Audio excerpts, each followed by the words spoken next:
Hello students, आज हम motion in straight line chapter से कुछ इंपॉर्टेंट क्वेश्चंस करेंगे जो आपके नीट में बहुत ज़्यादा हेल्प करेगी। तो आज का टॉपिक रहेगा पोजीशन, डिस्टेंस एंड डिस्प्लेसमेंट। इस टॉपिक से हम कुछ क्वेश्चंस करेंगे।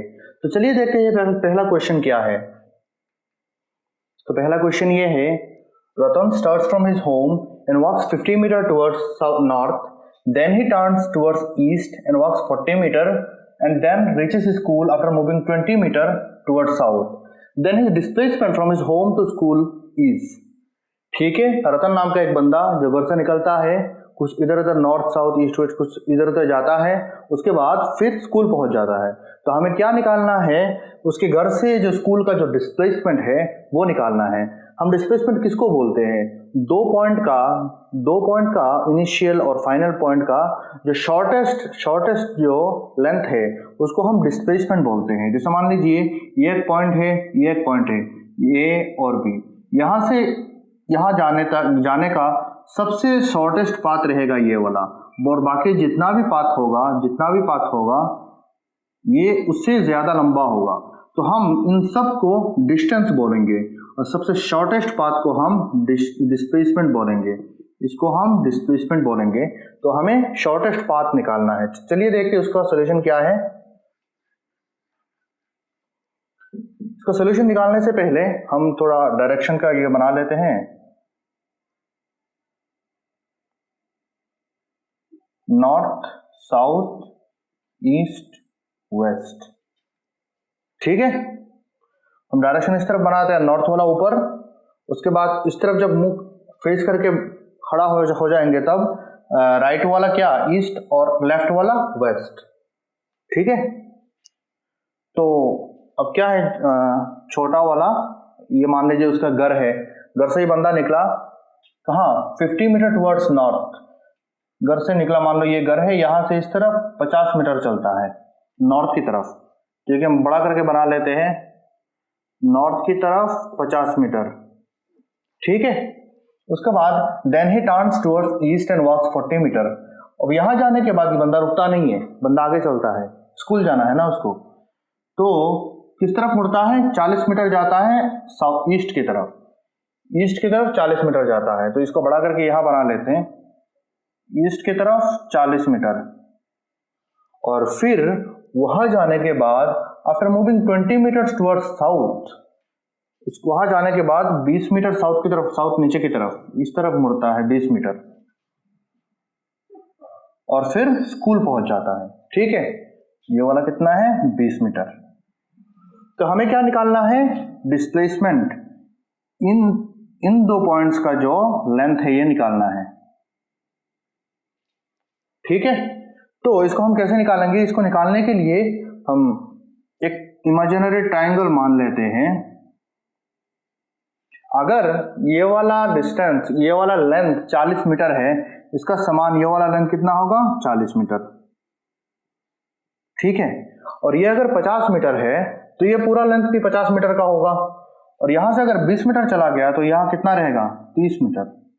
और हमें ये निकालना है, अगर ये 30 मीटर है, ये 40 मीटर है और ये एक राइट एंगल ट्रायंगल है, तो ये कितना होगा, ये 50 मीटर होगा।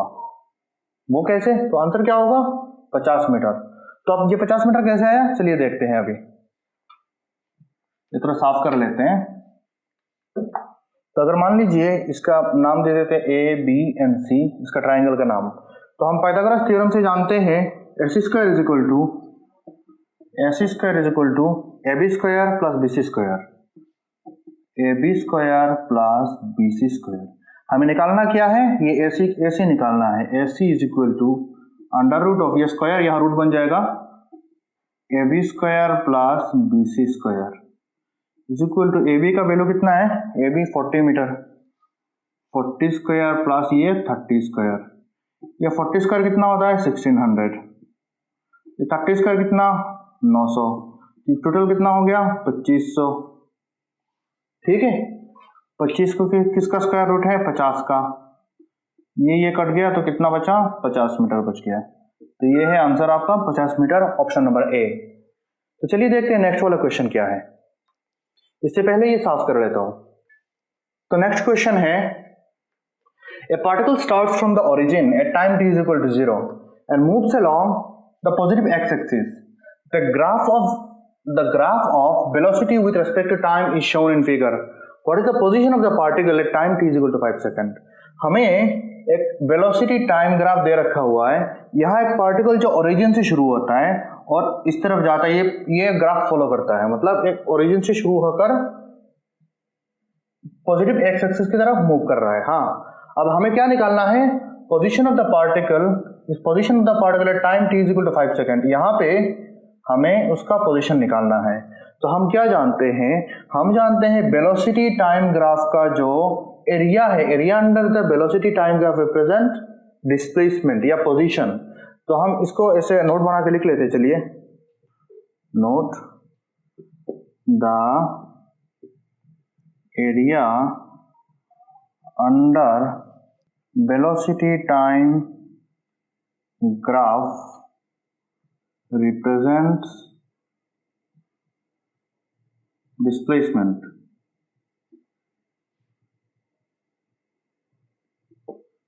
ठीक है, ये आप एक बॉक्स बना के लिख लीजिए. आपका आगे जाके काम बहुत बच्चों को ये याद भी होगा, लेकिन अब लिख सकते हैं आप. तो ठीक है, आप इस प्रॉब्लम को करते हैं. चलिए देखते हैं क्या होता है. तो हमें पार्टिकल का position t equal to 5 second में निकालने के लिए हमें क्या करना है? उसका पहले का जो एरिया, ये वाला एरिया निकालना है. Area under the velocity time graph. तो ये जो एरिया है, ये जो कुछ फिगर बना हुआ है, ये तो उटपटांग सी फिगर है, हम इसका फॉर्मूला नहीं जानते. तो हम इसको क्या करें? डिवाइड कर लेते हैं इमेजिनरी लाइन से, ताकि हम इसका फॉर्मूला लगा पाए. तो अब क्या हो गया? ये वाला एक ट्राइंगल हो गया, ये वाला एक स्क्वायर हो गया और ये वाला एक रेक्टेंगल हो गया. अब हम इसका एरिया निकाल पाएंगे. तो एरिया नंबर 1 का एरिया क्या होगा? Half into base into height. Base कितना है? 2 माइनस 0 2. हाइट कितना है? ये 2. तो एरिया क्या हो गया? 2 मीटर. ठीक है, मीटर ये यूनिट कैसे आया? ये अगर मीटर पर सेकंड है, ये अगर 2 मीटर पर सेकंड है, मल्टीप्लाइड अगर हम इस तरफ सेकंड है, 2 सेकंड से मल्टीप्लाइड करें, 2 सेकंड, ये सेकंड कट जाएगा, ये 4 मीटर हो जाएगा. 4 मीटर, ये हाफ से मल्टीप्लाइड है, मतलब 2 मीटर. ठीक है, ये हो गया 1 का एरिया. 2 का एरिया कैसे निकालेंगे? 2 का एरिया होगा लेंथ इंटू हाइट या लेंथ इंटू ब्रेथ. तो लेंथ क्या है? 4 माइनस 2. 4 माइनस 2 क्या? 2. और ये हाइट कितना है? 2. तो क्या हुआ? 4 मीटर. और तीसरे का एरिया क्या है? 5 minus 4 1 into height into breadth. Height कितना है? 3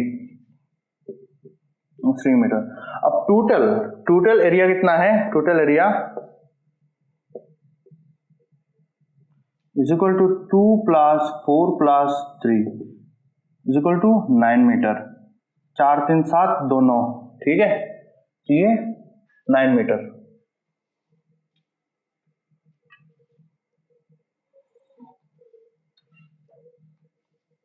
ठीक है बच्चों, हो गया? नोट कर लिया आपने? ठीक है.